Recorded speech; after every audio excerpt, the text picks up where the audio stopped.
Hello, magandang hapon. Kaya City Vlog at narito po tayo sa Marikina. Ito po yung river ng Marikina itong nakaraang February 17 nga po, no? Ay nag-groundbreaking po rito with Secretary Roy Cimatu para sa dredging operation dito, pagbabalik yung dating sukat lalim ng Marikina River, na sa ganun po ay matugunan na po yung problema dito, no, sa pagtaas ng pagbaha dito sa Marikina. Ito po ngayon ay dinidredge, no. Nandito lamang po tayo mismo sa may Ulandes sewage treatment plant. Naririyan lamang po na may building po dyan. Tapos patuloy na po yung pagdidredging dyan. So mag-update lamang po tayo sa progress ng ginagawa po rito. Okay, no? Ito lamang po yung SM Marikina. Ayan, tapos sa kabila naman po ay riverbank. So maya po punta po tayo dito. Okay, punta tayo rito. So may mga dredging operation na po.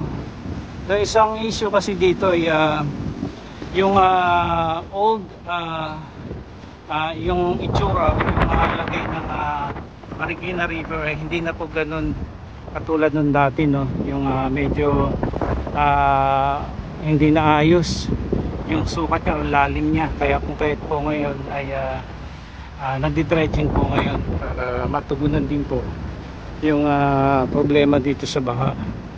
Punta po tayo dito sa may bandang unahan. So yung sukat din po ay naayos din po ngayon, ano.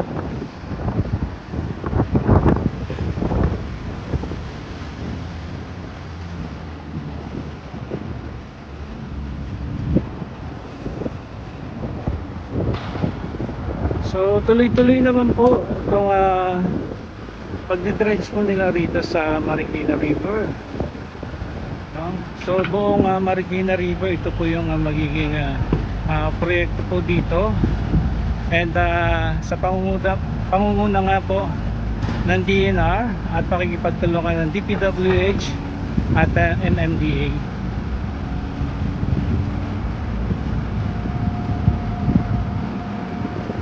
So ang dami na nilang nahuhukay, no?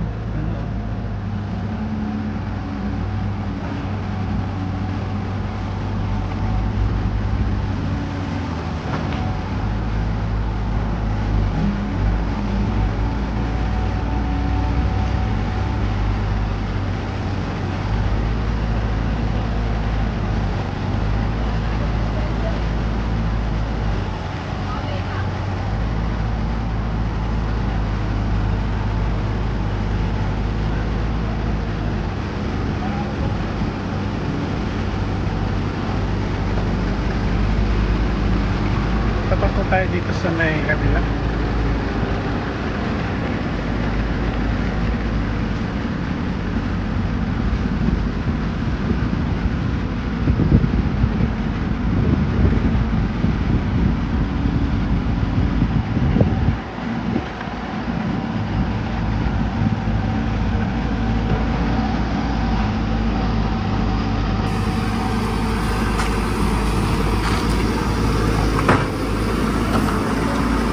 So ang dami pong equipment, ano, yan mga kababayan. Sa 2, 3, 4, 5, sa mga 7 yung nakikita po natin ngayon.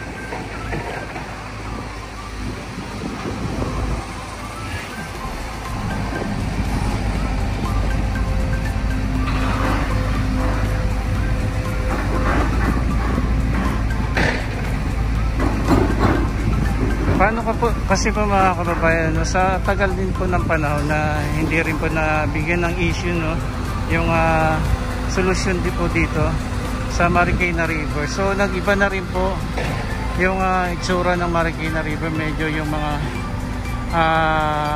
napupunta ritong mga lupa ay na ano na rin po, no, tumataas na rin po yung lagay niya.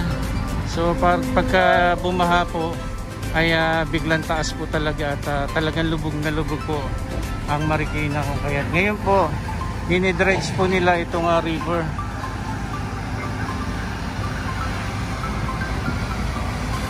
Laki na equipment na to.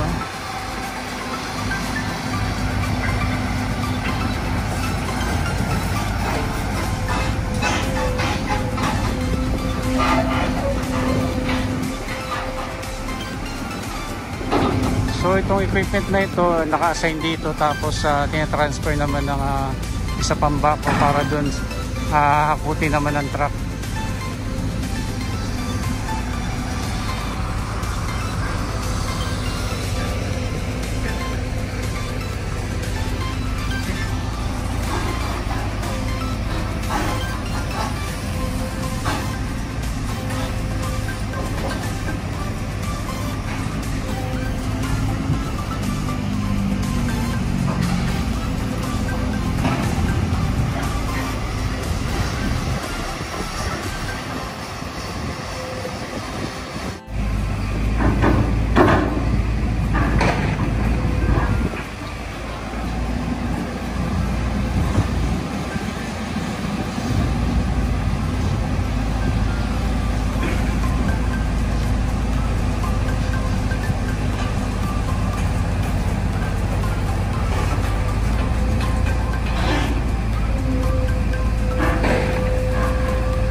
Mga kababayan nyo, may area ng tubig. Yan po yung naging itsura na niya pero ito po ay babawasan na po dito. Nagdi-dredge na po sila dyan at para lumuwang po, no? Para sa ganun po ay makatulong, no, sa problema po ng mataas na pagbaha dito sa Marikina. So yan po yung itsura niya dati.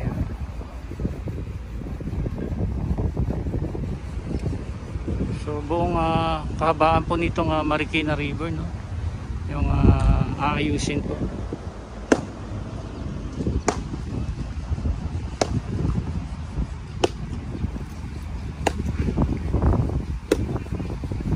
So yun po, kinukuha nila yung mga bakal para maibenta siguro.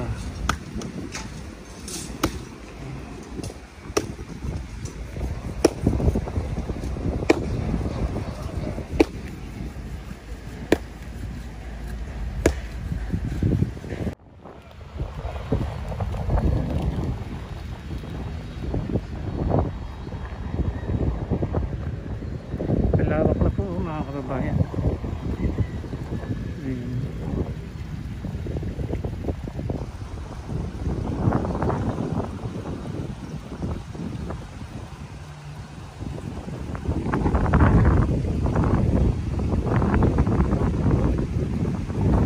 Malaki-laki rin po yung bawas, para sa ganun po talagang tuluyan ng lumawak at lumalim pa yung area. Para pagka panahon ng bagyo, no, ay dire-diretso pong makakaagos itong river, no, para hindi po maging mataas ang pagbaha dito sa Marikina.